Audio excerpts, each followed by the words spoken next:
첫 번째 이슈는요, 어제 북한이 쏘아올린 그 발사체 얘기, 지금 미사일로 추정되고 있습니다. 첫 번째 기사는 이렇게 돼 있습니다. 우리가 식량 지원하겠다고 지금 입장을 계속 밝혔죠. 미국도 그 정도는 괜찮은 듯하다라면서 사실상 동의를 했습니다. 그런데 사거리 1.5배 늘려 미사일 쏜 북한, 이렇게 제목이 돼 있습니다.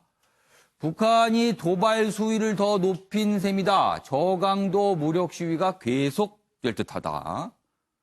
문재인 대통령 대담 4시간 앞두고 찬물을 끼얹은 셈이다. 그리고 미국이 설정한 레드라인은 넘기지 않았다. 미국은 장거리 미사일 쪽에 지금 촉각을 세우고 있죠. 이번 발사가 이뤄진 평북 구성은 최근 3년 사이 5차례 미사일 도발이 있었던 곳이라고 합니다.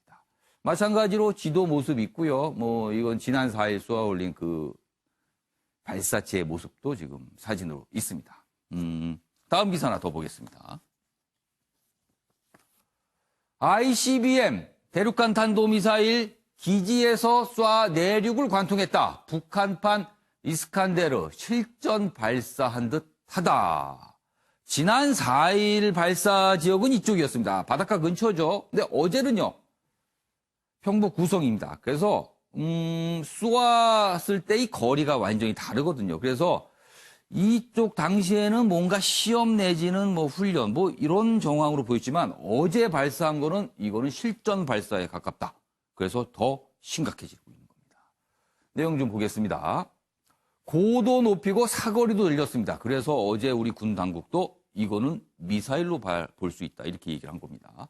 추진체 조정의 성능 재시험 추정 이런 얘기 있는데요. 기습 도발로 비핵화판 흔들기를 하는 거 아니냐, 이런 분석도 나오고 있습니다. 자, 그렇다면 여기서 궁금한 거는요, 북한의 의도는 과연 무엇일까입니다. 그 얘기 다음 기사 있습니다. 경향신문이 분석을 했습니다. 북한 인도적 지원보다 체제 안전보장 우선, 메시지 던진 듯하다. 인도적 지원, 우리가 대북 식량 지원 얘기를 하고 있죠. 근데 그거 관심 없다. 우리는 체제 안전 보장이 우선이다. 북한이 이런 생각을 하고 있는 거 아니냐는 겁니다. 한미 군사훈련 중단 안 할 땐 더 강력 수단으로 대응하겠다. 이런 경고인 셈이다. 대북 식량 지원으로 대화 물꼬 들여온 정부 정책이 불투명해졌다. 이런 분석들이 나오고 있습니다.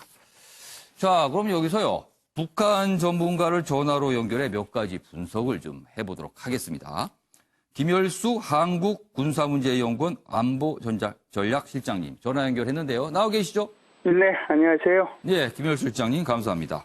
바로 좀 질문을 드릴게요. 일단 가장 궁금한 거는요, 어제 우리 군은 북한이 쏘아올린 저 발사체에 대해서 미사일로 추정한다고 했어요. 그리고 여당인 더불어민주당은 어제 그 발사를 도발로 또 규정을 했습니다. 자, 지난 4일 발사 때와는 좀 내용이 달라졌는데 어떤 이유에서 그런가요? 예, 지난 4일하고 제가 볼 때는 크게 달라진 건 없고요. 네. 용어를 어떻게 쓰느냐에 따라서 달라졌다라고 표현할 수가 있는데, 지난 4일 날의 문제는 이것을 군사적으로 접근한 것이 아니고 정치적으로 접근했기 때문에 네. 그런 표현과 그런 판단 그렇게 했다라고 보고요. 우리가 정치적으로 접근했다는 말씀이신가요? 그렇죠. 우리가 정치적으로 해석을 한 거죠. 군사적으로 해석을 안 하고요. 그렇기 때문에 이제 그렇다라고 보고요. 예. 그때 같은 경우에는 또 300mm 방사포하고 같이 이제 혼합해서 발사를 했거든요. 예. 그래서 군에서 정보 분석을 할 때 어려운 점은 분명히 있었다라고 생각을 합니다. 그럼에도 불구하고 제가 볼 때는 그때도 북한판 이스칸데르를 발사했다라고 보고요. 그런 차원에서 보면 미사일이라고 보는 것이 맞겠지요. 자, 그렇다면 일단 어제 군이 왜 미사일로 추정을 했을까, 그 설명을 해주셨는데요. 지난 4일 발사 당시 북한의 의도에 대한 분석이 꽤 있었습니다. 우리와 미국을 압박하려는 것이다, 이런 분석이 나왔는데 그럼 어제 발사는 북한이 무엇을 노리고 한 걸까요? 압박의 수위를 저는 높이고 있다라고 보는데요. 예. 이렇게 보는 거죠. 사실상 2월 달에 3차 하노이 북미 정상회담을 통해서 북한의 지도부가 멘붕에 빠졌다고 해도 과언이 아닌데요. 4월 달에 이제 노동당 중앙위원회 전원회의와 제14기 1차 최고인민회의 대의원 대회 및 김정은 위원장의 시정연설을 통해서 어떻게 이제 한반도 비핵화 문제와 체제 안정 문제, 이 문제를 끌고 갈 것이냐라고 하는 것이 결정이 다 된 거거든요. 예. 핵심 내용은 이런 거죠. 미국한테 셈법을 바꾸라라고 얘기하는 거고 연말까지는 기다려보겠다라고 얘기를 하는 건데 지금 현재 이제 미국에서 셈법을 바꾸는 그런 내용이나 예. 또는 그런 발언들이 전혀 없는 상태지 않습니까? 그러다 보니까 지금은 이제 긴장을 점점 올려가고 있는데요. 예. 그래서 이제 4월 16일 날은 공군부대 방문했다가 17일 날은 20km 사거리 나가는 전술 유도 무기 그거 발사했고 5월 4일 날은 다시 300mm 방사파하고 이스칸데르급 240km 나가는 게 했고 이번에는 270km도 있었지만 420km 나가는 이게 무엇냐 하면 전체적으로 보면 북한이 어느 정도 미국을 압박하기 위해서 어떤 전술을 쓰고 있는지 그리고 이것의 긴장의 강도를 어떻게 높여가고 있는지를 보여주고 있는데요. 굳이 어제 거를만 이제 비교를 한다면 제가 볼 때는 북한의 입장에서 보면 북한이 요구하는 것은 이렇게 식량 지원해 달라고 하는 것이 아니고 기본적으로 제재를 해제해 달라라고 하는 거거든요. 미국한테 셈법을 바꾸라라고 하는 것을 다시 한 번 더 강조하기 위해서 이런 도발을 했다라고 봅니다. 그렇다면 우리의 대북 식량 지원을 거절할 가능성도 있어 보이네요. 전혀 지금 그 가능성이 없다고 볼 수는 없어요. 좀 더 압박을 더 높여갈 수는 있는 건데요. 지금 이제 북한이 식량이 상당히 어려운 점에 처해 있는 것은 사실인데요.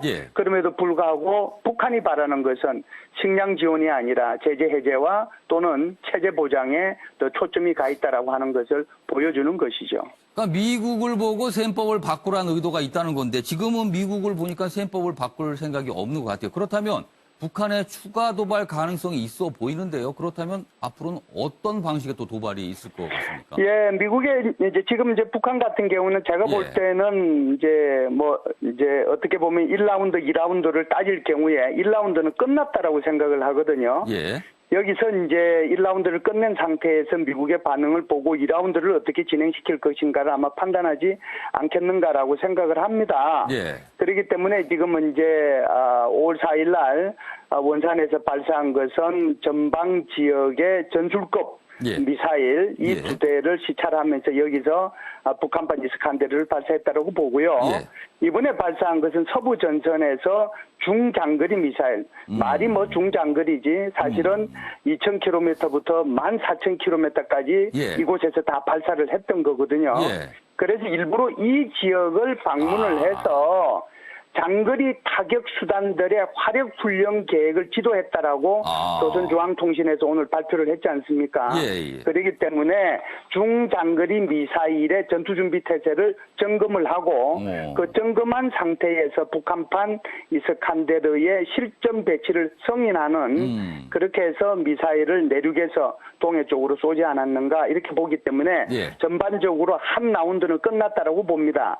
그리고 난 뒤에 미국의 반응을 보면서 다음 라운드를 회담 쪽으로 넘길지 그렇지 않으면 추가 도발을 할지 결정하게 될 거다 이런 생각을 해요. 그렇다면 장거리 미사일도 쏠 준비가 돼 있다는 걸 보여주면서 단거리 미사일을 발사한 것이다. 이렇게 되는 거네요. 굉장히 북한이 전략적으로 지금 도발을 하는 거죠. 그러면서 미국으로 하여금 이것은 장거리 미사일이 아니기 때문에 레드라인은 넘지 않은 그러면서도 유엔 안전보장이사에 결의하는 위반되는 그러면서도 여기에 군사적으로 대응하기에는 조금 부담이 되는 일부러 이제 이런 형태로 다 북한이 지금 하고 있다 이렇게 볼 수가 있죠. 그렇다면 지금으로서는 어제 발사가 유엔 결의 위반 가능성이 아주 커요. 그렇다면 앞으로 미국은 어떻게 대응을 할까요? 유엔 결의 위반 가능성이 큰 것이 아니라 유엔 결의를 위반한 것이죠. 왜 그러냐면 유엔 안전보장이사회에서는 탄도탄 기술을 적용한 어떠한 발사체도 발사해서는 안 된다라고 얘기하거든요. 아, 그럼 어제 발사가 거기에 적용이 되는 거군요. 네, 이게 이제 북한판 이스칸다르는 예. 이게 탄도탄이고 고체 연료를 사용하거든요. 예. 그렇기 때문에 이것은 당연히 유엔 안전보장 이사회에서 제재 결의안에 나와 있는 제재를 위반한 것이죠. 예. 그렇기 때문에 이것은 위반한 것인데 예. 그러면은 과거의 사례를 볼 때 이 정도의 위반을 했을 경우에 유엔 안전보장이사회에서 또다시 추가 결의안을 통과시켰냐는 것은 또 다른 별개의 문제라고 봅니다. 그 전에는 주로 중장거리 미사일과 예. 핵실험을 했을 때는 예. 통상 유엔 안전보장이사회의 대북 제재 결의안을 통과시켰지만 예. 비교적 단거리에 속하는 예. 1000km 이하죠. 여기에 속하는 미사일을 발사했을 때는 안보리 의장 성명이나 언론 성명 등을 통해서 북한에 경고하는 선에서 끝났거든요. 이번에 이제 트럼프 대통령도 여기에 대해서 언급을 했지만 예. 제가 볼 때는 유엔 안전보장이사회에서 이 문제를 미국의 의지가 상황 관리 모드로 들어가게 된다면 안전보장이사회에서 이 문제는 논의하지 않을 겁니다. 그렇다면 제재가 추가되기보다는 경고 정도의 입장이 나올 가능성이 있다는 말씀이네요. 네, 언론 성명 정도에서 아마 제가 볼 때는 가능성은 있어요. 알겠습니다. 자, 지금까지 김열수 한국군사문제연구원 안보전략실장이었습니다. 감사합니다. 감사합니다. 네, 전문가 분석 통해서 내용을 좀 자세히 들어봤습니다. 북한의 의도, 자, 평북 구성. 주로 중장거리 미사일이 발사된 곳인데 여기서 중장거리에 대한 준비를 마치고 막상 쏜 건 단거리다. 다분히 전략적이다. 이런 설명이었습니다. 자, 이와 관련해서 어제 문재인 대통령이 취임 2주년 특별대담 방송이 있었거든요. 거기에서 이 내용과 관련된 얘기가 있었습니다. 그 내용 다뤄보겠습니다. 보시죠. 매일경제입니다. 북한 또 미사일 이러면 대화 어려워질 수 있다. 이렇게 어제 얘기했습니다. 그리고 경고란 표현도 좀 나왔습니다. 탄도미사일이면 안보리 위반이다. 북한 식량 지원 여야 회동 제안 어제 내용 중에 좀 나왔죠. 관련 기사 하나 더 있습니다. 보시죠. 한국일보 기사입니다. 지금 이렇게 크게 제목을 달았는데요. 북한 연이은 도발에 문 대통령 대화 어렵게 만들 수 있다. 이렇게 됐고요. 북한 찬물 끼얹을 수 있는 선택 바람직하지 않다 강조하면서도 단거리 미사일 문제 삼은 적이 없다. 방금 전문가 분석에서 나온 내용입니다. 안보리 위반 여부엔 신중한 태도였다. 이렇게 얘기를 하고 있습니다. 그럼 어제 문재인 대통령의 이야기 영상으로 확인해 보겠습니다. 지난번이나 이번에 북한의 이 훈련 발사는 남북 간의 군사 합의를 위반한 것은 아니라고 그렇게 보고 있습니다. 그러나 어쨌든 북한의 이런 행위가 거듭된다면 지금 대화와 협상 국면을 어렵게 만들 수 있다라는 점을 북한 측에 경고를 하고 싶습니다. 북한은 계획된 그런 행동으로 일단 보입니다. 그러나 이 대화의 판을 깨지 않으려고 노력하는 모습도 함께 보여주고 있습니다. 네, 윤경호 의원님 어제 문재인 대통령의 말에 두 가지입니다. 결이요. 북한에 일단 경고를 좀 보냈고요. 다만 대화의 판 자체를 깨려는 듯한 모습은 아니다. 대화 의지 있는 것 같다. 이렇게 두 가지가 있었습니다. 그렇습니다. 어제 저 발언 어떻게 좀 평가하세요? 예, 그 고민을 얘기한 거고요. 예. 현재 우리 국민들을 향해서 예. 던진 메시지죠. 북한에 대한 경고라는 말을 두 번 한 거니까 거기에 이제 하나 더 추가하자면 문재인 예. 대통령이 여야정 협의체를 식량 지원 지난 4일 예. 북한이 단거리 발사체 그리고 뭐 미사일도 포함되는 1차 도발 1차 발사 이후에 예. 그럼에도 불구하고 식량 지원을 해주겠다. 충분기에 인도적인 차원에서라고 얘기를 했는데 이거에 대해서 좀 논란이 많지 않습니까? 이런 상황에서 북한에게 우리가 계속 껴안기를 해야 되느냐. 그에 대해서 문재인 대통령이 또 하나 제안을 한 게 이 예. 안건만을 놓고 여야정 협의체에서 논의를 해보자라고 얘기를 했어요. 그럼 중요한 건 야당과 만나서 좀 얘기할 의사가 해보자. 있다라는 거예요. 저는 그 안에 예. 문재인 대통령의 고민이 녹아 있는 것 같습니다. 국민이 반대를 한다면 야당이 반대를 한다면 식량 지원을 제가 할 수 있겠습니까? 라는 얘기를 전 거기에 담았다. 그걸 애둘러서 얘기한 예, 셈이다. 저는 충분히 그랬다고 봅니다. 왜냐하면 남북 관계는요. 지금 아무리 문재인 대통령이 먼저 나서서 끌고 가려고 해도 예. 우리 내부에서 남남 간에 갈등이 있는 한은 그건 힘을 얻기가 어려운 거 너무나 잘 알 겁니다. 예. 그렇다면 이번이 아주 저는 극명하게 드러난 사안인 것 같아요. 예. 북한은 지금 김열수 실장께서 잘 분석하셨습니다만 예. 전략적인 도발이라고 할 수 있는 게 지금 여건들이 굉장히 복합적으로 엮여 있잖아요. 예. 한미 군사훈련, 한미연합훈련이 이미 진행이 되고 있었습니다. 예. 있는 중입니다. 예. 또 비건입 방안해서 지금 논의를 한국과 시작을 해야 됩니다. 예. 한미일 간의 군사 안보 협의도 지금 진행하고 있습니다. 이런 여러 가지 상황에서 지금 쏘아 올린 거니까 예. 북한은 철저하게 다음 수순도 우리는 준비를 하고 있다는 걸 지금 비춰준 거거든요. 예. 이런 상황에서 우리는 계속 그러면 판을 깨지 않겠다는 이유 하나만으로 북한을 언제까지 끌고 갈 거냐, 이거에 대해서 국민이 다 수용을 할 거냐, 지지를 해줄 거냐, 예. 거기에 이제 녹아 있는 게 식량 지원 그러면 할 수 있느냐 이거거든요. 그 얘기는 여야정 협의체에서 논의하자 이 얘기는 국민이 반대한다거나 야당이 반대하면 못하지 않겠습니까? 라는 말을 저는 담았다 이렇게 해석을 상황에 했습니다. 따라서는 안 할 수도 있다는 얘기를 애둘러 표현한 게 어제 그 말에 녹아 있다. 이런 분석이셨네요. 최청현 교수께서는 어제 문재인 대통령의 입장 어떻게 보셨습니까? 일단 식량 지원에 대한 제안을 예. 북한이 받아들일지 안 받아들일지는 모르겠어요. 그렇습니다. 지금. 아까 전문가 분석대로 여러 가지 가능성이 있어요, 네, 지금. 워낙 지금 저 북한의 그 대응이 예. 대단히 전략적이잖아요. 그리고 대단히 애매해요. 예. 우리 정부가 여기에 대응하기가 예. 아주 수위를 조절하기가 어려운 상태입니다. 그래서 어제 문재인 대통령의 발언을 보면 언급을 예. 보면 대화와 협상 국면이 어려워질 수 있기 때문에 경고한다가 아니라 예. 경고하고 싶다 이렇게 예, 말씀을 했단 말이죠. 이 얘기는 우리 정부가 지금 촉진자, 중재자 노릇을 해야 되는데 예. 역할을 해야 되는데 굉장히 어렵게 만들고 있어요. 북한이 지금 입장을.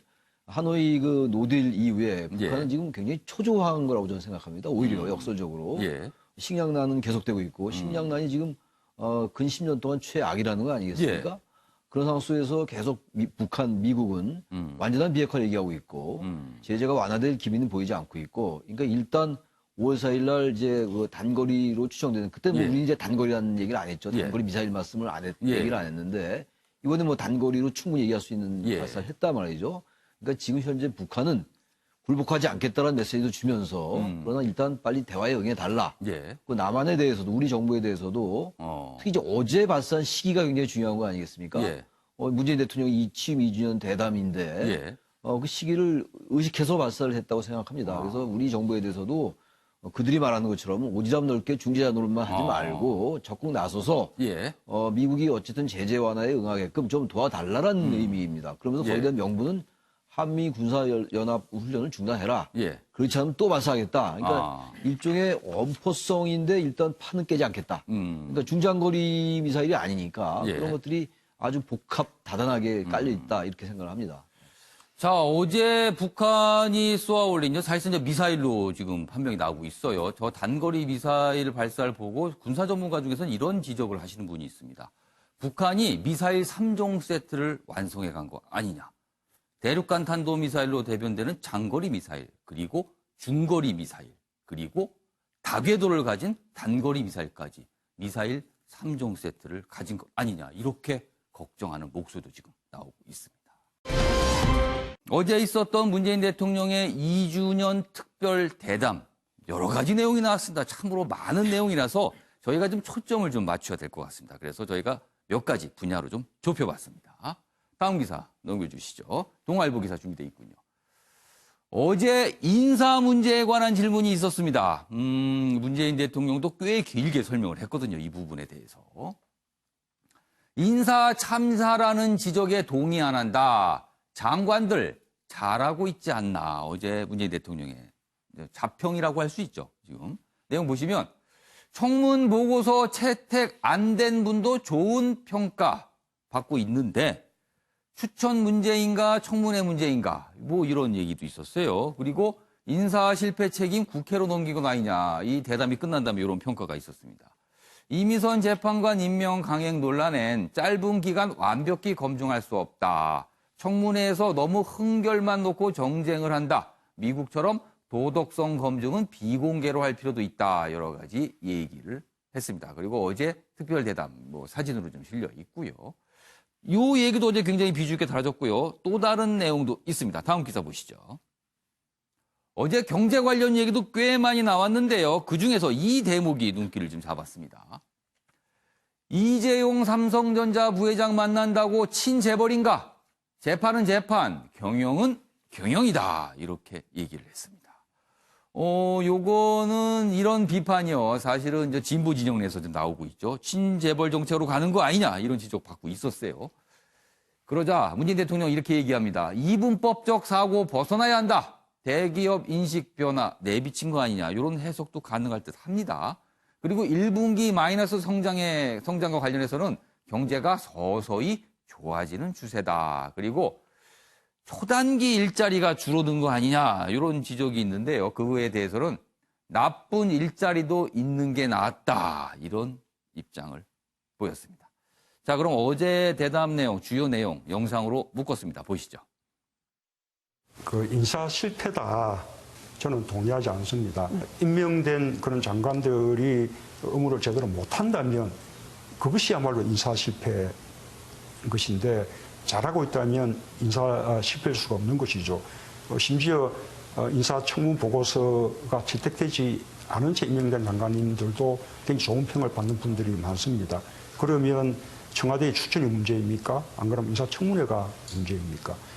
대법원 판결을 앞두고 이재용 부회장을 만난 것에 대해서 조금 부담은 없으셨습니까? 그렇게 이분법적으로 보는 그런 이제 사고들에서 벗어나야 한다고 생각합니다. 대통령이 이렇게 재벌을 만나면 친재벌이 되고 노동자 만나면 친노동자 되겠습니까?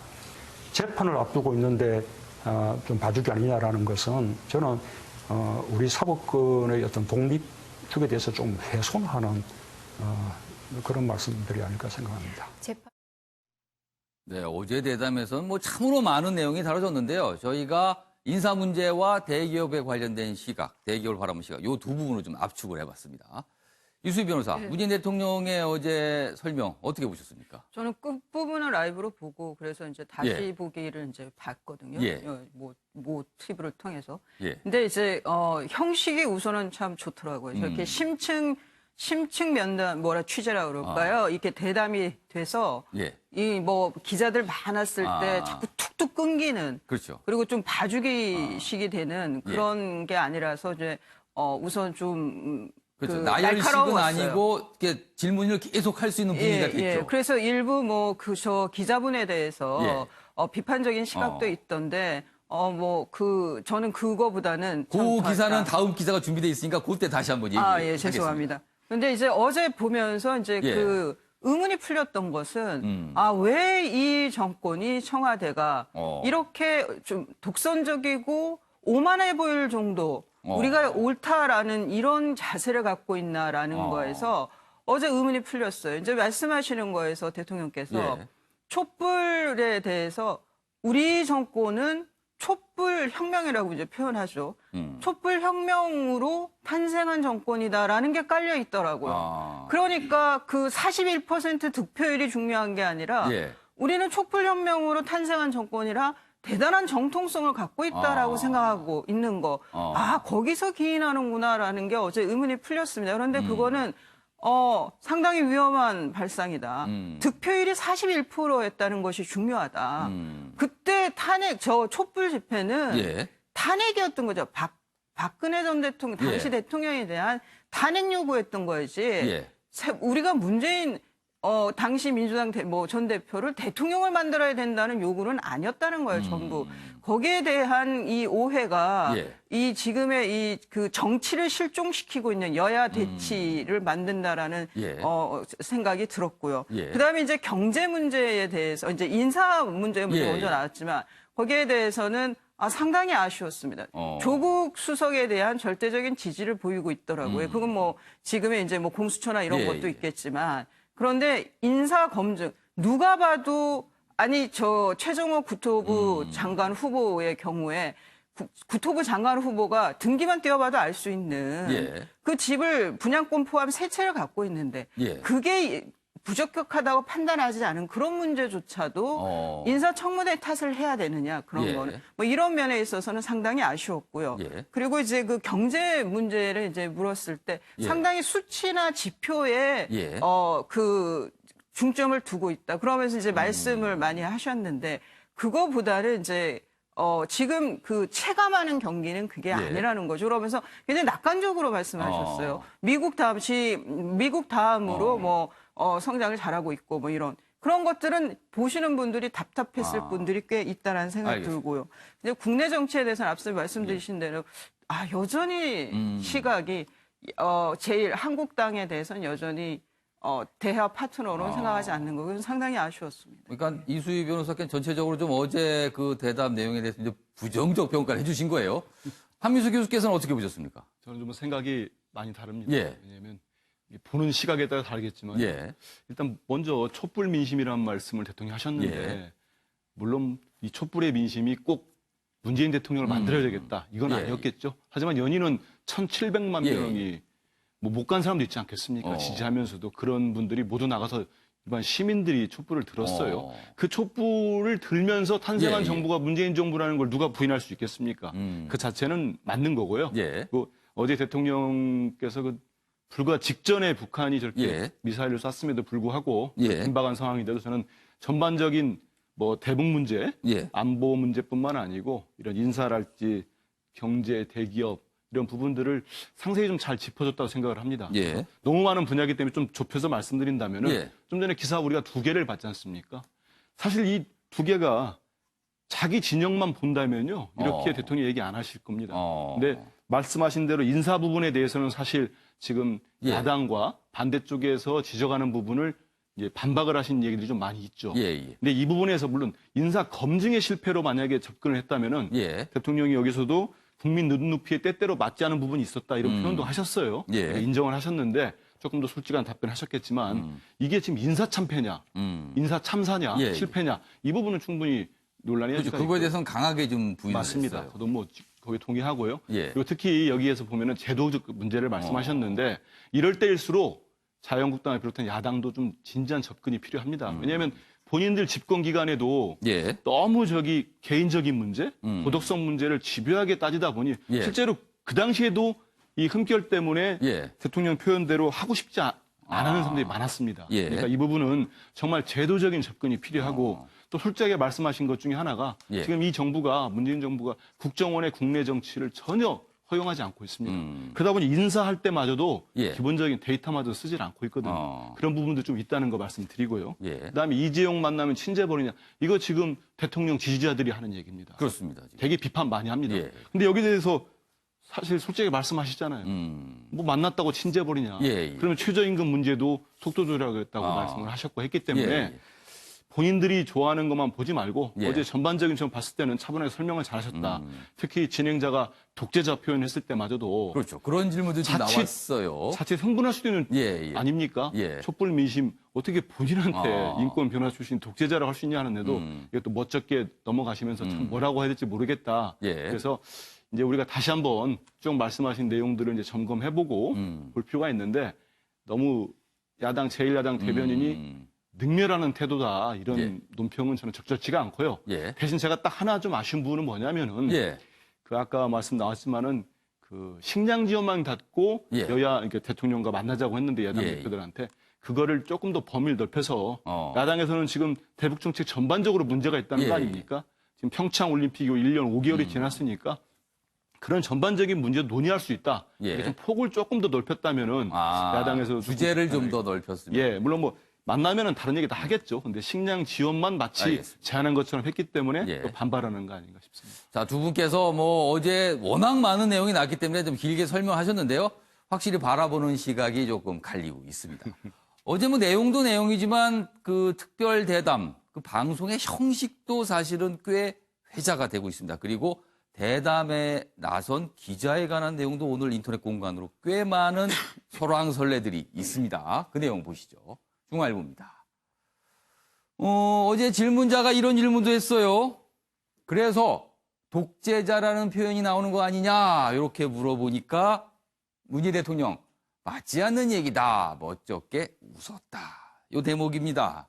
문재인 대통령 1대1 대담 형식을 원했다. 자세한 내용 보시면요. 어제 열린 취임 2주년 대담은요. 1대1 인터뷰 형식. 주로 미국 정치 프로그램 보면은요. 거의 얼굴 맞대고 얘기하는 그런 장면들이 많거든요. 아마 그거와 좀 흡사했습니다. 어제는요. 이런 방식의 인터뷰는 처음이다. 국내에서. 그런 만큼 그동안 볼 수 없었던 모습들이 포착이 됐다. 이겁니다. 내용 보시면 이런 내용이겠죠. 말이 오가는 과정에서 대통령과 질문자 간의 은근한 기싸움도 감지됐다. 요 대담을 진행한 기자가 그런데라며 대통령이 설명하는 와중에 딱 말을 자르고 다른 질문을 하거나 화제를 바꾸는 경우도 있었어요. 문재인 대통령은 하던 답변을 또 그런데 계속하는 경우도 또 보여서 은근한 기싸움도 있어 보였다. 이런 얘기입니다. 자, 그럼 어제 모습이 진짜 어땠는지 저희가 영상으로 묶었습니다. 보시죠. 자유한국당 입장에서 보면 청와대가 주도해서 여당이 끌어가는 것으로 해서 야당의 의견을 전혀 반영하지 않고 전국을 끌어가고 있다. 이런 판단을 하고 있는 것이고 그렇기 때문에 지금 대통령께 독재자라고 얘기를 하는 것 아니겠습니까? 그 독재자 들으셨을 때 어떤 느낌이셨습니까? 독재라고 하는 것은 정말 조금 맞지 않는 이야기라는 말씀을 드리고요. 그야말로 이제 그동안 국회 선진화법의 혜택을 많이 누려왔는데 국회 선진화법이 정해놓은 방법을 부정해서는 안 되는 것이죠. 게다가 촛불 우리 이제 민심에 의해서 탄생한 그런 이제 정부가 지금 이제 말하자면 독재, 그것도 그냥 독재라고 하면 또 설득력이 떨어질 수 있으니까 색깔론을 더해서 좌파 독재 이런 식으로 규정짓고 추정한다고 하는 것은 참 뭐라고 말씀드려야 될지 모르겠습니다.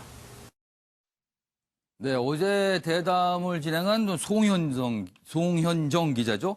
지금 인터넷 공간에서 평가가 반으로 아주 딱 갈라져서 나오고 있습니다. 어제 대담을 진행하면서 약간 문재인 대통령이 답변하기 거북한 질문도 좀 던지는 경우가 있었고요. 그리고 반복해서 뭔가를 확인하는 그런 모습도 있어서 다양한 평가가 나오고 있습니다. 자, 윤경호 위원께서 어제 어떻게 보셨습니까? 예. 이 독재자라는 말 때문에 예. 많은 분들이 관심을 가졌다면 그건 정말 오산인 게 송현정 기자가 본인의 생각이 문 대통령이 독재자라고 공격을 한 게 아니고요. 그렇죠. 야당에서 예. 그렇게 얘기를 하지 않습니다. 인용해서 이런 반응이 있는데 어떻게 생각하냐고 그렇습니다. 물어본 거예요. 바로 그게 기자의 역할이거든요. 그러니까 본인의 생각이 아니라 예. 야당에서 그렇게 주장한다는 시중에서 이런 얘기가 있습니다라는 걸 전달하는 거라는 걸 이 공격하는 분들은 좀 주시를 해주셨으면 좋겠고 처음에는 KBS 특정 언론과의 1대1 대담만에 이준현 대통령이 어찌 보면 기자회견을 하는 걸로 발표가 났을 때 많은 언론이 아쉬워하고 우려를 표했습니다. 또 형식적인 정해진 각본 뭐 이렇게 하고 말 게 아니냐 그랬는데 아니냐, 혹시라도 그렇습니다. 근데 어제는 오히려 기사에서도 평가를 했지만 대본이 없었고 그다음에 질문을 하면 그다음에 정해진 큰 질문만으로 넘어간 게 아니라 부분 기자가 오히려 그에 대해서 꼬리에 꼬리를 물고 물었기 때문에 어찌 보면 굉장히 원하는 것들을 저는 해줬다. 이 기자의 역할이다. 전 이 송 기자 개인에 대한 공격을 하는 분들에게 한 가지만 말씀드리고 싶은 건데요. 처음부터 너무 선입견을 가지고 우리 사회 지금 가장 큰 문제가 진영 논리, 편가르기 아니겠습니까? 내 입맛에 맞지 않는 얘기를 한다고 해서 무조건 공격하는 거. 이건 정말 자제를 해주셔야 되고 또 하나는 어제 대통령의 얘기를 통해서도 아 대통령이 이런 생각을 하고 있구나라고 아마 이해를 한 측면도 있었을 거예요. 그런 얘기를 듣고 내 생각을 좀 바꿀 수도 있어야 된다. 아 내가 잘못 판단했구나. 이런 효과도 저는 있었다고 봅니다.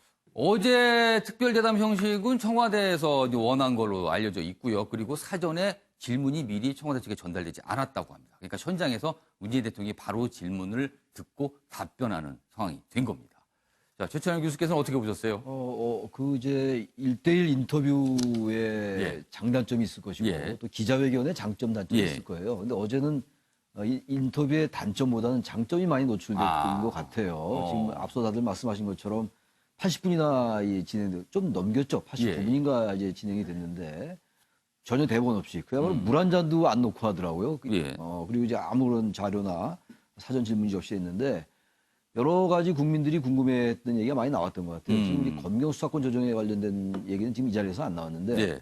검찰의 반응에 대해서 사실상 어제 대통령이 경고를 했다고 저는 생각하거든요. 검찰은 겸허해야 된다 이런 표현 썼다라는 거는 굉장히 강도가 높은 발언이었고 특히 좌파 독재에 대해서 이제 기자가 물었지 않습니까?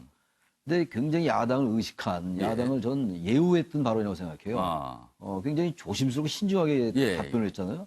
그럼 맞지 않는 얘기죠. 저는 그렇게 생각합니다. 좌파도 아니고 독재도 아닌데. 근데 그런 부분들에 대해서 사실 문재인 대통령이 보다 더 강하게 얘기할 수 있었을 거예요. 그만큼 이제 야당과의 대화나 협상과 협치를 의식하는 건데 전 좀 앞으로도 말이죠.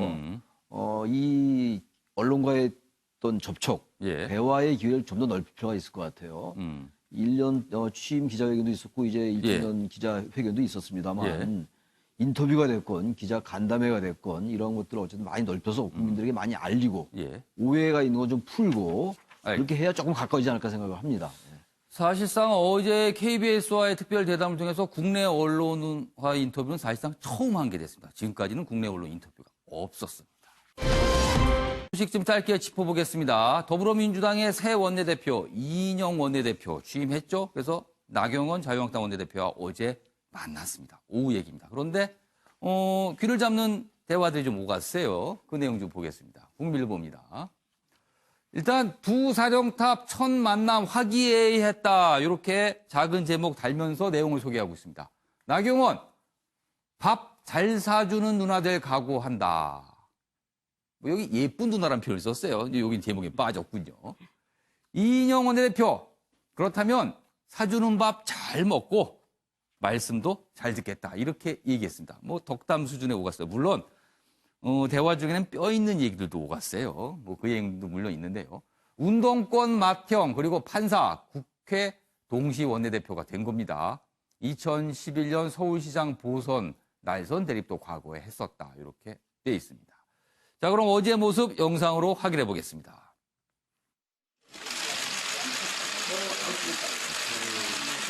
다시 한번 축하드리고 또 오늘에서 이인영 대표님하고 좀 역지사지도 해보고 케미도 좀 맞춰보려고 제가 더불어민주당 색깔하고 똑같은 자켓은 없더라고요. 그래서 나름 비슷한 약간 바른미래당 아니 바른미래당은 좀 더 옥색 톤이 있고 이거 사진 찍어놓으면 민주당에 더 가깝습니다. 그래서 야당의 목소리 이런 것들에 귀를 기울이고 진심으로 경청하겠습니다.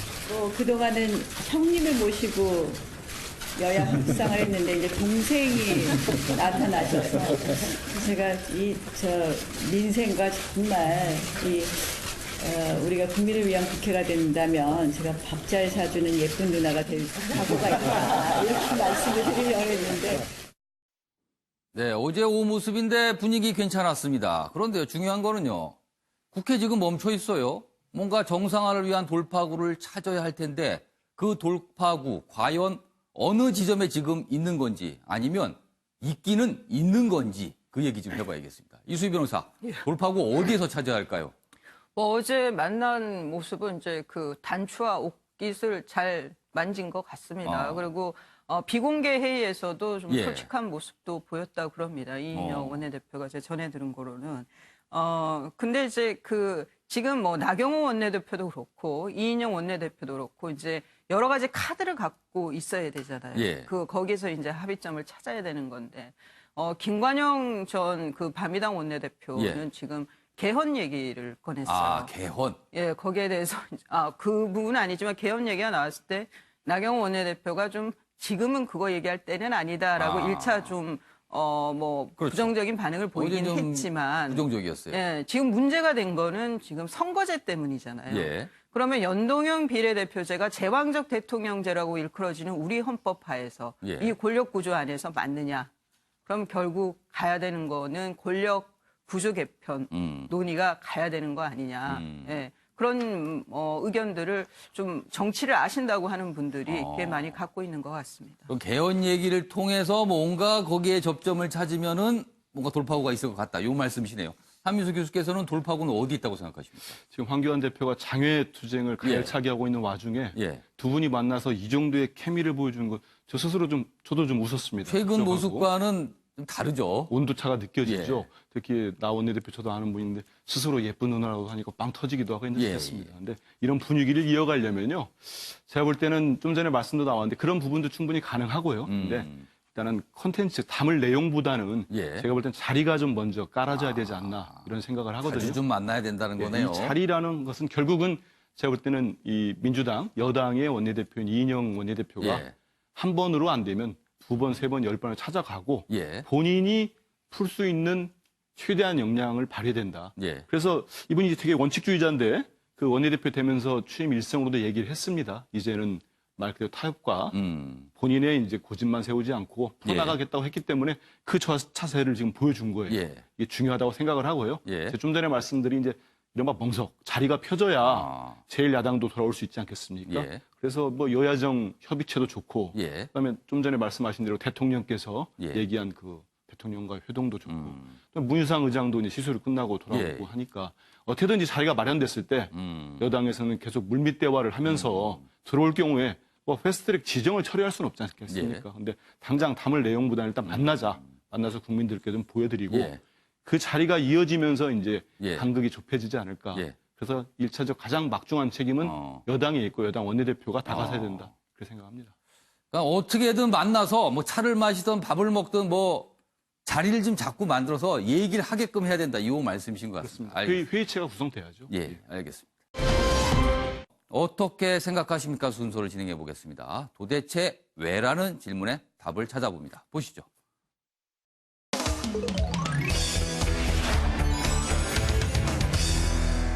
오늘 어떻게 생각하십니까? 주제는요.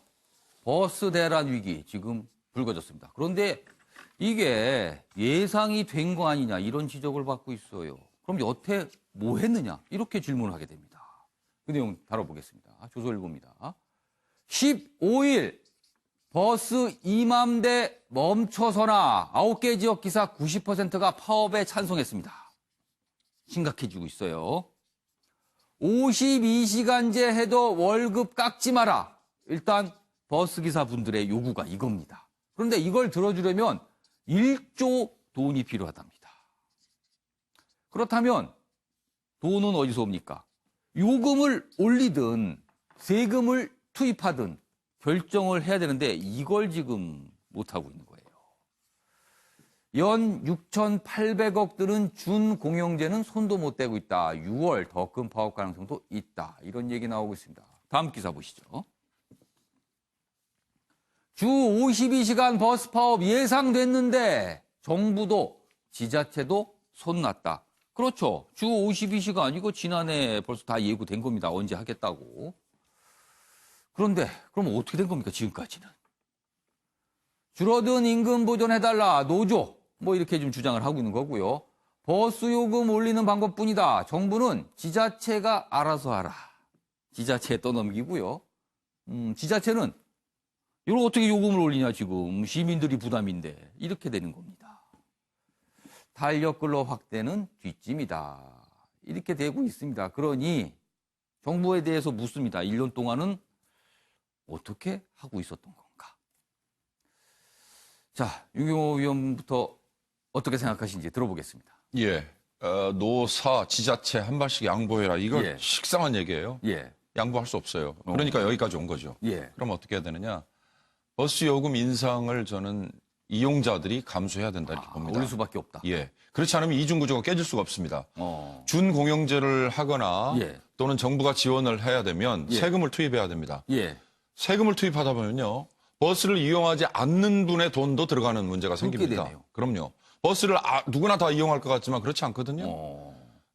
기본적으로 모든 일은 수익자 또는 이용자가 부담을 해야 되는 게 기본적인 원칙입니다. 버스 요금도 마찬가지입니다. 지하철 요금도 마찬가지입니다. 사측은 수입이 줄어드니까 줄 돈이 없다 이런 거고 노측은 52시간으로 시간을 더 줄이지만 받는 돈은 과거와 똑같이 사실상 임금 수당이 줄어드니까 임금이 줄어드는 거죠. 예. 그러나 더 임금을 올려서라도 과거보다 똑같이 받게 해달라. 예. 평행선이잖아요. 예. 재원은 없잖아요. 그렇다면 결국 우리 모두가 다 솔직해져야 된다. 정부한테 뭐 하고 있느냐라고 얘기하는 거는 그냥 식상합니다. 왜냐? 세금 여기다 빼가지고 그냥 투입하는 거 결정은 쉬울 겁니다. 지자체 버스 요금 결정은 지자체가 하는데 당장 표와 연결이 되니까 지자체장들이 쉽게 결정 못하는 거 눈에 다 보이지 않습니까? 한 발씩 다 양보해라. 이거 공허한 얘기입니다. 모두도 솔직해지려면 버스 이용자들이 버스 요금 인상을 저는 수용을 하고 그런 다음에 니들도 한 발씩 양보해라라고 얘기를 해야 되는 게 맞는 거 아닌가 싶습니다. 그러니까 이제 시작점이 이제 52시간 제도가 시행이 되면서 추가 근무를 할 수가 없는 겁니다. 그러니까 추가 근무를 그동안 했었는데 그래서 그 수당만큼 임금이 늘어난 겁니다. 근데 그걸 못하니까 월급이 사실상 줄게 되는 거죠. 그래서 반발이 시작됐습니다. 과연 이 문제 어떻게 될 것인가? 자, 최찬일 교수님 어떻게 생각하십니까? 준공영제가 지금 7개 광역시하고 일부 광역버스가 시행을 하고 있어요. 그러니까 하는 곳과 안 하는 곳이 지금 나눠져 있는 거죠. 있고, 그러니까 준공영제를 하는 업체와 그렇지 않은 업체 근무하는 사람들의 소득이 다른 거잖아요. 버스 이제 운전하시는 분들이. 거기에 대한 대비가 1차적으로 없었다라는 거고요. 또 하나 문제가 앞서도 지금 말씀하셨습니다만 이 재원을 이제 정부는 지자체가 부담해야 된다는 입장이고 지자체는 특히 경기도가 굉장히 광역버스가 많잖아요. 많죠. 경기도 입장에서 볼 때는 또 일정 부분 뭐 정부가 하지 않는데 다른 또 지자체가 하지 않는 걸 경기도 앞장서기도 어려운 상황이에요 지금. 그러니까 정부와 지자체가 조금씩 객출할 필요가 있을 것 같아요. 그런 다음에 이제 버스 요금 인상 이 부분은 전부 버스 요금 인상으로만 대체하기는 좀 한계가 있을 겁니다. 아마 물가 문제도 있을 것이고 여러 가지 경제가 안 좋은 상황인데 만약 버스 요금 인상한다고 하면은 아까 지자체에서도 정치 논리 때문에 안 된다고 했듯이. 정부도 마찬가지 아니겠어요? 버스 요금 인상 가지고만은 해결되지 않을 것 같고, 그걸 포함해서 정부와 지자체가 그야말로 협치를 해서 어느 정도의 조율을 할 필요가 있을 것 같습니다. 이거 완전히 정부가 떠맡는다거나 지자체가 완전히 떠맡는다거나 또 버스 요금 인상에만 의존할 건 아니다. 다 각자의 요인들이 있기 때문에 이 부분을 같이 조율할 수밖에 없다는 생각입니다. 이수희 변호사, 사실 버스업계 얘기 중에서는 52시간 근로제에 따라서 이제 기사분들이 더 많이 필요한데 당장 기사분들을 그렇게 많이 확보할 수도 없다. 그렇다면 예원 얘기가 52시간 근로제에 관해서 버스업계는 조금 다르게 적용을 하는 방법이 있지 않겠나 이런 얘기도 분명히 있습니다 지금. 그래서 주 52시간 근무에 대해서 특례업종에서 뺐잖아요. 근데 그게 이제 또 안전 문제하고도 지금 관련이 있고 버스의 경우에는 뭐 그런데 이제 지금 파업은 주 52시간 근무제를 하는데 월급을 깎지 말라. 줄어드는 것만큼은 깎지 말라라는 요구의 파업이지만 6월 달에 예정된 파업은 준공영제를 시행해라. 라는 이제 또 파업이 있어서 앞으로 파업까지도 힘든 거거든요. 예상이 되면 저는 이거는 파업이까지 가는 건 저는 불가피했을 것 같아요. 저 이거는 뭐 정부나 지자체 탓을 하고 싶지는 않아요. 워낙 그 돈 문제가 큰 거니까. 그래서 저는 좀 정보를 제대로 좀 공개 좀 해달라.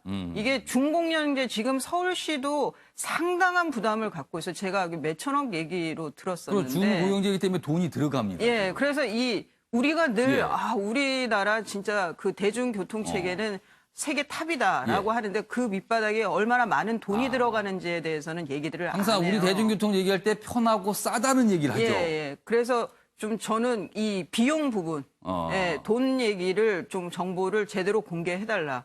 그리고 비용자 진짜 그 수요자 부담을 어디까지 해야 되고 세금 부담은 어디까지 해야 되는 거죠. 서민들이 차잖아요. 대중교통이. 그런 의미에서 저는 좀 여론을 듣고 그러기 전에 좀 정보를 제대로 좀 공개해달라. 준공영제 가면 돈이 얼마나 들고 지금 상황은 어떻게 되는지. 자, 버스는 상당히 많은 분들이 이용합니다. 저도 아침에 출근할 때 버스를 이용하는데요. 큰일 났습니다. 파업을 하게 되면요. 자, 한민수 교수께서는 솔직해져야 이렇게 쓰셨어요. 저도 출근할 때 버스를 주로 이용합니다. 당장 15일 하면 뭘 타야 되지 걱정을 했습니다. 그러게 말입니다. 다 그러고 있는 분들이 많을 텐데. 사실 지금까지는 이 52시간 다 예고된 거 아닙니까? 다 언제 시행된 거 다 알고 있는데 여기서는 정부는 이제 제가 쓴 건 중앙정부입니다. 중앙정부고 국토부죠. 지자체들, 그다음에 버스 노조뿐만 아니라 사책도 그렇고 모두가 지금 떠넘기고 있었던 거예요. 일단 일단 신경 쓰기 싫은 거죠. 책임지기도 싫고 하는 상황에서. 근데 신경 여기까지. 안 쓰고 미룬다고 이게 닥치지 않는 일이 아니었을 그렇습니다. 텐데요. 그래서 제가 이제 좀 솔직해질 필요가 있다고 했는데 예. 앞서 말씀하신 분들 얘기 다 맞는 얘기죠. 똑같습니다. 예. 이제는 우리 교통체계가 어떤 상황이고 사실 우리 요금 밖에 나가보면 해외보다 훨씬 저렴하면서 잘 되지 않습니까? 예. 거기에 대한 이런 비용들이 쓰였고 그다음에 이게 이 정도는 올라야 된다. 국민들이 이 정도까지는 부담을 시민들이 해주셔야 이게 운영이 된다는 걸 솔직하게 얘기해야 됩니다. 근데 서로가 뭐 정치적으로만 판단하고 접근하다 보면은 예. 답이 안 나오는 건데 지금부터라도 시민들께 솔직하게 인정해주고 예. 이 3자가 어떻게 배분할 수 있다. 뭐 지자체가 어느 정도 하면은 버스에서도 이 정도 비용 증감을 해서 할 수 있다. 해서 얘기를 하면은 예. 그걸 가지고도 우리 시민들이 뭐 당장 이건 절대 안 된다 예. 하겠습니까? 지금 받아줄 수 있는 용인될 부분이 있기 때문에요. 예. 이거를 전례 삼아서 앞으로는 닥쳐서 이렇게 좀 하지 말고 이 부분만 있겠습니까? 52시간 예. 시간제 계속되면은 근로제 다른 부분들도 전례를 삼아서 좀 미리미리 대비 좀 하고 불편 겪지 않게 했으면 좋겠습니다. 오늘 네 분 말씀을 가만히 들어보니까 공통점은요. 요금이 오를 수밖에 없지 않는가 이렇게 되는 것 같아요. 사실은요. 그래서 좀 더 뭔가 정보도 내놓고 솔직해져야 된다. 이제는 그 말씀을 하신 것 같습니다. 알겠습니다. 기사 좀 다뤄보겠습니다. 첫 번째 기사 있습니다. 이쪽에 있군요. 세 개를 봅니다. 불법 촬영 유포 정준영 오늘 첫 재판을 받게 됩니다. 참 그동안 오랫동안 얘기가 많았습니다. 근데 오늘 첫 재판이고요. 그리고 집단 성폭행 의혹 최종훈 구속됐습니다. 여기 보시면 법조계에서는 정 씨 최대 2년 실형 전망 얘기가 나오고 있고요. 최 씨 증거인멸 염려로 어제 구속영장 발부됐습니다. 공모 인정된 형량이 더 늘어날 수도 있다. 그리고 뭐 이 두 인물뿐만 아니라 다른 인물들도 같이 구속이 됐습니다. 여기에 가담한 의혹을 받고 있는 거지요. 관련 영상 준비되어 있는데요. 짧게 보겠습니다. 보시죠.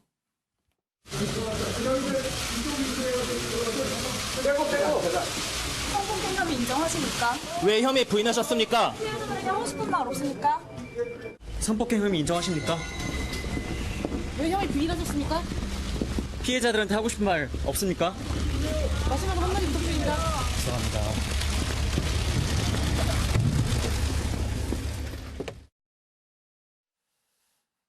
네. 이 내용에 대해서는 저희도 많이 다뤘는데요. 많은 분들이, 이제는 좀, 한마디로 좀 저 뉴스는 지겹다. 이러시는 분들 꽤 있어서 저희도 이 정도만 다루고 다음 기사 가겠습니다. 매일경제입니다. 여전히 미스터리가 남아 있어요. 고속도로 사망 여배우. 남편은 당시 음주 상태였다. 경찰. 영종도에서 지인들과 음주를 했다. 뭐 이런 얘기까지 나왔습니다. 그런데 아직 풀리지 않은 게 참 많습니다. 관련 내용 화면으로 보겠습니다. 보시면요. 사망 여배우 남편 사고 당일 술자리에 아내도 동석했지만 술 마시는 거 못 봤다. 지금 음주운전 여부가 이제 관건이 된 거예요.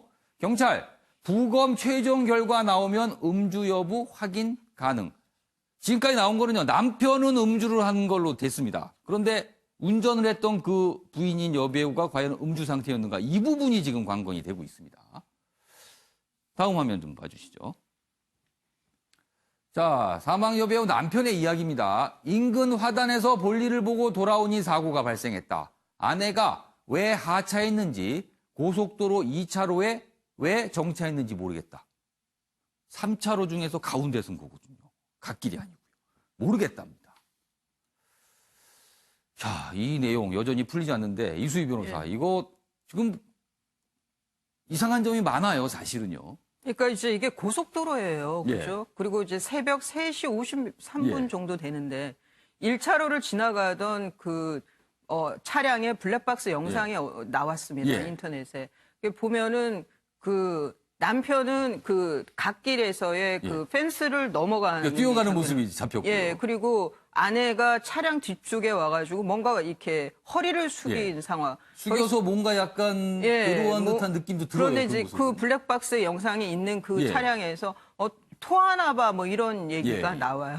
그런데 지금 이제 남편이 뭐 모르겠다 이런 얘기를 해서 그리고 이제 또 비상등을 또 켜놨어요. 그 3차로에, 2차로에 좀 세워놓고 차를.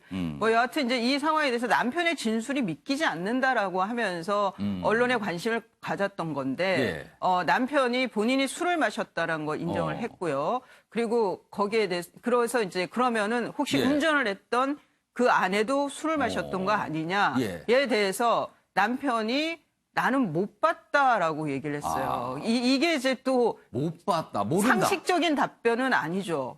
부부 동반 모임을 했는데 동석을 했다는데. 예, 그런데 부인이 술을 마시는지 아닌지를 못 봤다. 이게 좀 선뜻 믿겨지지가 않는 진술이죠. 물론 뭐 모를 수도 있을 수 있습니다만. 예, 뭐 그런 예외적인 상황도 있죠. 그런데 또 남편이 알려준 걸로 남편 직업이 변호사다. 그래서 법을 잘 아는 사람이라서 저렇게 좀 특이한 답변을 하고 있는 게 아니냐라는 건데 이제 부검을 했어요. 그래 부검 결과가 나오고 그리고 그 운전 전의 행적들을 아마 경찰이 다 조사를 할 겁니다. 그러면은 부인이 왜 좀 저렇게 납득하기 어려운 저런 선택을 했는지에 대해서 어느 정도는 좀 밝혀질 것 같습니다. 일단 가정입니다. 지금 부검 결과 나와야 되니까 만약에 그 운전자가 음주 상태였다면 이 사고는 어떻게 처리가 됩니까? 남편의 경우에는 이제 그 저 정도 판단력, 그 뭐 혈중 알코올 농도가 다 나올 거예요. 부검을 하면. 그게 상당한 수치라고 했을 때는 남편이 음주운전 방조 혐의를 받게 되는 거죠. 그리고 또 하나는 이제 그런데 민사상으로 또 뭐 다른 차량들. 뒤따라오는 차량들이 있었어요. 뒤따라 3차로에 정차했던 차량, 또 피하지 못했던 차량들의 전방 주시 의무 위반이라든가 아니면 차간거리, 이격거리를 지키지 않은 그런 것이나 아니면 과속한 것이 밝혀진다라고 하면은 그분들의 형사적인 책임은 또 다른 문제입니다. 그건 음주하고는 상관없이 전방 주의 의무를 게을리했다는 부분이기 때문에 따로 또 좀 따져봐야 되는 문제군요. 알겠습니다. 아무튼 이게 풀리지가 않아서 이게 어떻게 보면 별거 아닌 사고일 수도 있는데 그냥 단순 교통사고 사망사고로 볼 수 있는데 여러 가지 얘기가 아주 계속 매일 나오고 있습니다. 그래서 저희가 좀 짧게나마 좀 다뤄봤습니다. 자, 이번에는요. 트럼프 대통령 얘기 좀 해봐야겠습니다. 왜 이런 말을 할까요? 자꾸만 보시죠. 한국일보입니다. 미국을 그다지 좋아하지 않는 나라 트럼프 한국 겨냥 압박 발언했습니다. 방위비 분담금 얘기 또 하면서 이번에는요. 아예 이 나라는 미국을 좋아하지 않는다 이렇게까지 얘기를 합니다. 그래서 동맹국에 대한 외교적 결례 아니냐 이렇게 지적합니다. 물론 한국이라고 콕 찝지 않았습니다. 그냥 그런 나라가 있다라고 하면서 한 말이에요. 그러니 이걸 뭐라고 하기도 애매한데 누가 봐도 한국입니다. 이거는. 보시죠. 그는 나라 이름을 밝히지 않겠지만 아주 위험한 영토를 지키기 위해 미국이 많은 돈을 쓰는 국가가 있다. 그리고 그 나라는 부자다. 그리고 어쩌면 우리를 그다지 좋아하지 않는 나라다. 부자까지는 그런데 좋아하지 않는다는 이런 얘기는 왜 합니까 도대체. 뭐 아무튼 그렇습니다. 그래서 이걸 어떻게 봐야 되는지 자 최찬영 교수님 짧게 좀 언급해 주세요. 짧게 말씀드리겠는데요. 트럼프가 이제 거래나 딜을 잘하는 이제 대통령으로 알려져 있는데 저건 일단은 외교적 결례고 두 번째는요. 평택에 있는 미군 기지가 세계 최고로 넓어요. 최대로 넓습니다. 그리고 이번에 1조 300억인가를 우리가 부담하는데 또 3조까지 올린다는 얘기도 나오고 있어요. 또 하나 문제는요. 현재 미국의 이 한국 주도는 사실은 우리의 뭐 안보도 관련됩니다만 미국의 전략적 이해와 굉장히 밀접합니다. 그러니까 저런 발언들에 대해서 우리가 뭐 직접적으로 뭐 공격하지는 않더라도요. 우리도 진짜 할 말 해야 돼요. 왜 북한 보고는 할 말을 하라고 하면서 왜 미국 보고는 할 말을 하란 말을 안 하는지 모르겠어요. 이거는 이게 뭐 그래서 이제 외교 결례 아니냐 이런 지적이 또 미국 내에서도 뭐 있는 것 같습니다. 다음 기사 넘어가겠습니다. 이번에는 미국과 중국의 무역 협상 관련 얘기인데요. 매일경제입니다. 트럼프 중국이 합의했다. 중국 미국 농산물 수입 금지 서로 보복하겠다고 지금 벼르고 있어요. 오늘 10일이 오후까지가 시한입니다. 왜냐하면 미국이 중국 제품에 대해 관세 올리겠다고 한 게 오늘이거든요. 그래서 트럼프 경제 굴복 시대 끝났다. 뭐 중국 대표단 방미 직전에 이런 뭐 관세 얘기를 해서 지금 분위기 아주 험악한데 오늘 최종 담판입니다. 어떻게 나올지 모르겠습니다. 다음 기사 있습니다. 관심은 우리한테 미치는 영향이겠죠? 근데 우리한테 충격이 커 보입니다. 어제 전 세계 증시가 안 좋았는데 우리가 유독이 더 안 좋았습니다. 분쟁 당사국 중국보다 한국 금융시장이 더 출렁거렸습니다. 대만, 일본보다 증시 하락폭이 우리가 더 컸어요. 3%가 넘었으니까요. 하락폭이. 그러면 뭡니까, 우리는? 자, 유경 의원님. 우리는 왜 이렇게 충격을 더 받는 겁니까? 그만큼 우리 경제가 지금 취약하다는 것을 반증하는 거죠. 예. 특히 원화 환율 그리고 주가 이 두 부분입니다. 예. 수출하고도 연결이 되고 있습니다. 사실 수출이 지금 5개월째 마이너스거든요. 물론 전월 대비, 전기 대비. 경상수지 흑자 우리가 지금 80개월 이상 흑자 월별로 기조를 이어가고 있는데 네. 4월에 혹시 이 행진이 깨질지도 모른다. 지금 이런 관측이 있습니다. 그 정도로 수출이 안 좋은 상황인데 예. 미국과 중국 간의 무역 전쟁이 이렇게 더 거세지면 수출이 우리 경제에서 차지하는 비중이 GDP에서 50%입니다. 예. 중국이 우리 수출에서 차지하는 비중이 27%입니다. 예. 그만큼 우리가 직격탄을 맞는 건데 그 직격탄에 대한 걱정이 지금 금융시장이 이렇게 출렁거리는 걸로 그대로 반영이 되는 거죠. 대책이 물론 당장은 없죠. 예. 경쟁력을 갖춰야 되고 예. 불필요한 부분을 정리를 해야 되고 길게 봐서 대비를 해야 될 겁니다. 어떤 대비가 나올지 그것도 좀 궁금한 상황입니다. 자, 이번에는요. 사진 속에 담긴 사연을 들어봅니다. 박진아 아나운서가 전하는 이슈컷 보시죠. 이슈들을 사진으로 살펴보는 시간 이슈컷입니다. 첫 번째 이슈 태그는 거북이 시점입니다. 일상생활에서 우리가 쓴 플라스틱 빨대가 바닷속 거북의 눈엔 이렇게 보였을까요? 한 여성의 등에 거북이 인형을 메고 걸어가고 있는데요. 앞을 가로막는 빨대 사이를 요리조리 피해가고 있습니다. 어제 한 시민단체가 플라스틱 빨대로 고통받는 바다 거북이의 삶을 체험하는 캠페인을 열었는데요. 플라스틱 빨대가 일으키는 환경 문제가 얼마나 심각한 건지, 또 플라스틱을 대체할 수 있는 빨대들에는 어떤 게 있는지 알려줬다고 합니다. 두 번째 이슈 태그는 로열 베이비입니다.